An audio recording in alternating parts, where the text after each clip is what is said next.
मैं बहुत अरसे से कोशिश कर रही हूँ कि मैं अपने गुस्सा पर काबू पाऊँ। जो आज आपने बात की ना, इम्पल्सिवली रिएक्ट कर देती हूँ। यानी मैं कॉन्शियसली ये सोचती हूँ कि मैंने गुस्से से बात नहीं करनी। बहुत दफा ये मेरी वो मिशन और स्टेटमेंट और विजन और रोल और गोल में आता है, लेकिन जब सिचुएशन राइज होती है तो ये मुझसे नहीं हो पा रहा। तो इसमें मुझे थोड़ी आप टिप्स दें, गाइड करें प्लीज। एक तो ये करिए, यानी एक तो अपना ये जो टारगेट है इसकी वजह डिटरमिन करें। सबसे पहली चीज़ तो ये कि why do you want to do it. ठीक है जी, the why has to be a very strong one, कि मैं ये इसलिए करना चाहती हूँ। ये जितनी भी अखलाकी तौर पर अच्छाई है वो हमारी कोशिश ये होनी चाहिए कि वो हमारी सिंगुलर डायरेक्शन हो, कि वो मैंने अल्लाह ताला का पसंदीदा बंदा बनना है। ठीक है, इसके लिए मैंने ये करना है, इसके लिए मैंने ये कोशिश करनी है। ये बड़ा अच्छा मोटिव है। इसको इसको अपने अंदर बहुत स्ट्रॉन्ग करें कि ये ज़िंदगी जो है ये किसी लम्हे ख़त्म हो जानी है, and it is continuously providing me with opportunities to improve and become closer to god. ये है जो मेरा असल टारगेट है, कि मैंने इन अपॉर्चुनिटीज़ से फ़ायदा उठाना है, and I want to get closer to god. सबसे पहली तो बात ये है, नंबर एक। नंबर दो ये कि जब भी आपको किसी चीज़ पे लगे कि इसके बारे में थोड़ा सा अवेयर होना शुरू हो जाए कि मेरी अंदर की फीलिंग इंटेंस हो रही है, क्योंकि जब वो हो जाएगी जी पूरी तरह से इंटेंस तो फिर मुश्किल हो जाएगा इसको रोकना। इसके बारे में अवेयरनेस पैदा करने की गुफ्तगू के दौरान मैं क्या प्रेजेंट हूँ, या मैं आगे या पीछे जा रही हूँ, माजी में या मुस्तकबिल में जा रही हूँ। अगर प्रेजेंट है तो मैं उसकी बात समझ जी रहा हूँ। ठीक है जी। और जी अगर आपको ये महसूस हो कि मामलात जो हैं वो थोड़े से इंटेंस हो रहे हैं, तो ये बता दें कि देखिए मेरा एक टारगेट ये है कि मैंने अपने गुस्से को अपने रब की रज़ा के लिए कंट्रोल में लाना है, उसको रेगुलेट करना है। एंड जी I think I am getting a little frustrated, angered, I am getting a little out of control. तो मुझे थोड़ा सा टाइम दें, जी लेट मी होल्ड बैक। और इस मौके पर बिल्कुल खामोशी इख्तियार कर लें थोड़ी देर के लिए, and just think about it कि गुस्सा क्यों जी चढ़ रहा है। यानी इसके बारे जी में सोचना शुरू कर दें। मैंने जिस तरह अर्ज़ किया था कि जी दो चीज़ें होती हैं जी।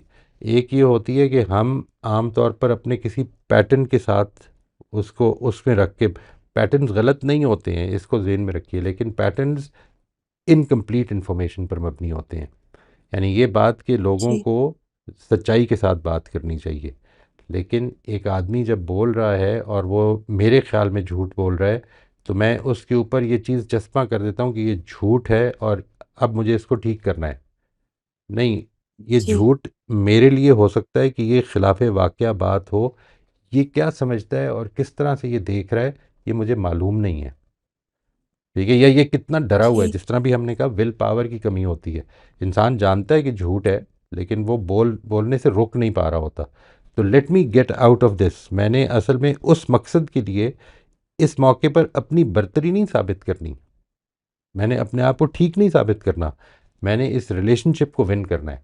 ये चीज़, it becomes a very difficult process unless I have a very clear idea कि ये पूरी की पूरी ज़िंदगी जो है ये मुझे अपॉर्चुनिटीज़ दे रही है अपनी इम्प्रूवमेंट की।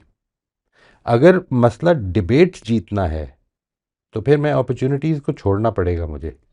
ये चॉइस है, यही वो चीज़ है कि जिसके बारे में मैं फ्रीडम है मेरे अंदर, कि मैं चाहूँ तो इस दुनिया के लिए जंग लड़ लूँ, और चाहूँ तो अपनी आखिरत के लिए जंग लड़ लूँ।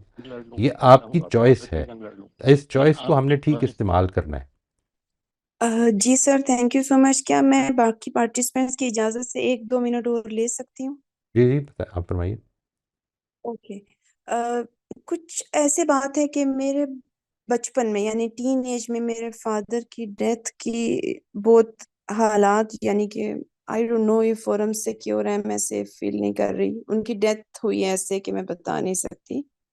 तो तब से लेके कुछ हमारी फैमिली में चल रहा है जिसको मेरे ख्याल में उसी से ताना बाना जुड़ता है कि मैं अभी डिप्रेशन में चली गई थी।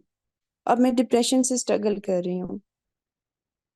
तो डिप्रेशन की वजह से मेरा मैदा भी खराब हो गया। तो अब मुझे नहीं समझ आती कि मेरा मैदे में दर्द होता है तो मुझे गुस्सा आता है, या मुझे गुस्सा आता है तो मेरे मैदे में दर्द होता है, मेरी इरिटेबिलिटी बढ़ जाती है।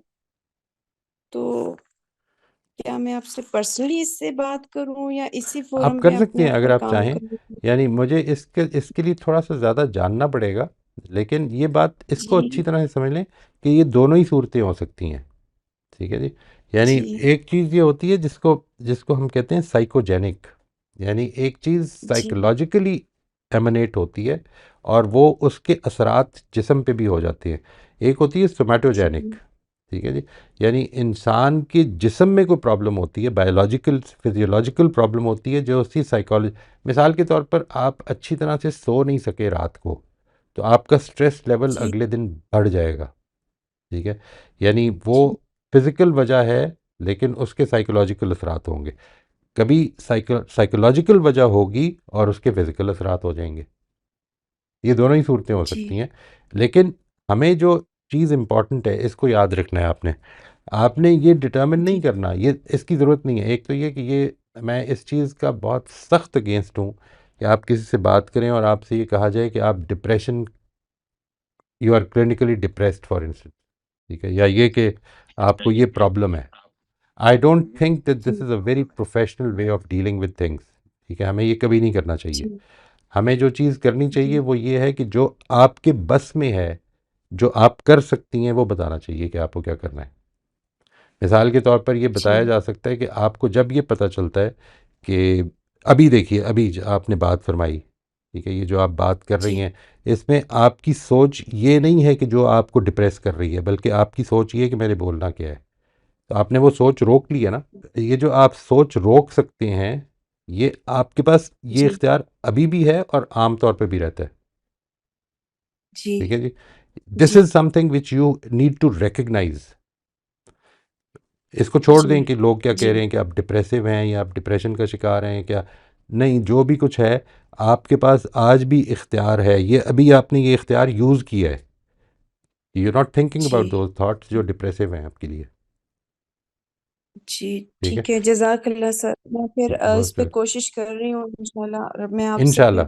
पूछूंगी वो इंशाल्लाह वाला। आप किसी वक्त मेरे से जजाकल्ला रमज़ान में या रमज़ान के बाद हमको टाइम तय कर लेंगे, आप बात कर लीजिएगा इंशाल्लाह, and we can talk in detail about जजाक इट। मोस्ट जजाक वेलकम जी।